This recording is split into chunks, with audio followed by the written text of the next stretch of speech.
Welcome everyone. Many of you requested a video on how to prepare the authentic spaghetti alla carbonara. So here it is.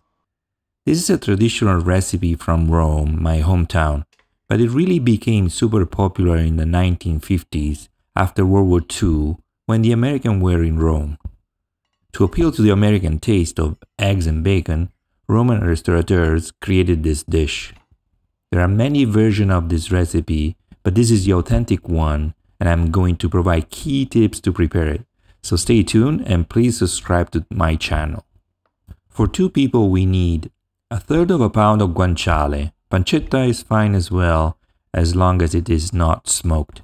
1 egg per person, 40 grams of Pecorino Romano. Parmigiano is okay, or you can also do 50% Parmigiano and 50% Pecorino.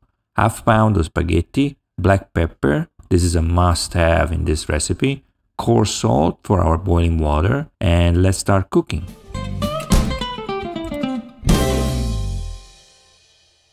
The preparation of our sauce requires just a few minutes, so the first thing we want to do is to start boiling our water for our pasta. We will need about 1 liter of water per 1/4 pound of pasta, so about 2 liters in this case. While the water heats up, we can start preparing the ingredients for our sauce. Let's start with eggs. We use only the yolk for this preparation, so we can proceed separating the egg yolk from the egg white.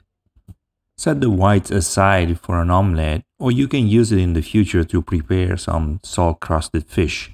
You can check my video for that preparation on this channel. Grate your Romano cheese, about 20 grams per person, and add it to your eggs.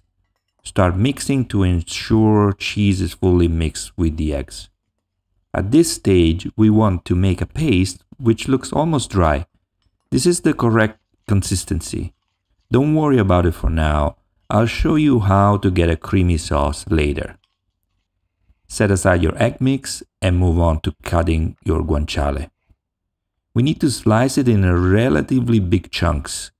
Guanciale will release its fat and shrink while cooking, so it is okay to prepare decent-sized chunks like I am doing here. All set. When our water boils, drop your pasta into it. And when water boils again, add 10 grams of coarse salt per liter of water, so about 20 grams of coarse salt in this case. Now we can start cooking our sauce. Put a pan on the stove and add your guanciale. Please note that you must not add any olive oil or other fat. Adding olive oil, butter, or anything else will kill your carbonara sauce and make it sour and rancid. Guanciale or pancetta must cook in their own fat only. Let the guanciale chunks toast on all sides, and let's quickly take care of our egg mix. Add some black pepper and 1 ladle of water to the egg mix. This is a key step for 2 reasons. First, the boiling water will pasteurize our egg mix, and second, starch water mixed with fat creates a creamy sauce, as you will see in a minute.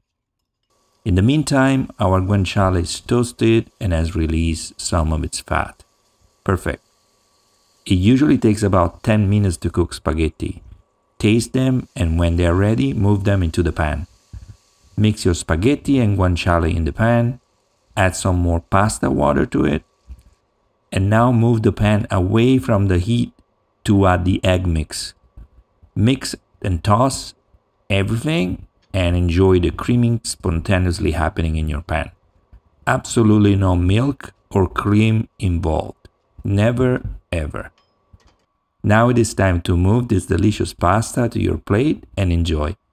The aromas now are fantastic. Carbonara is creamy and tasty. Perfect.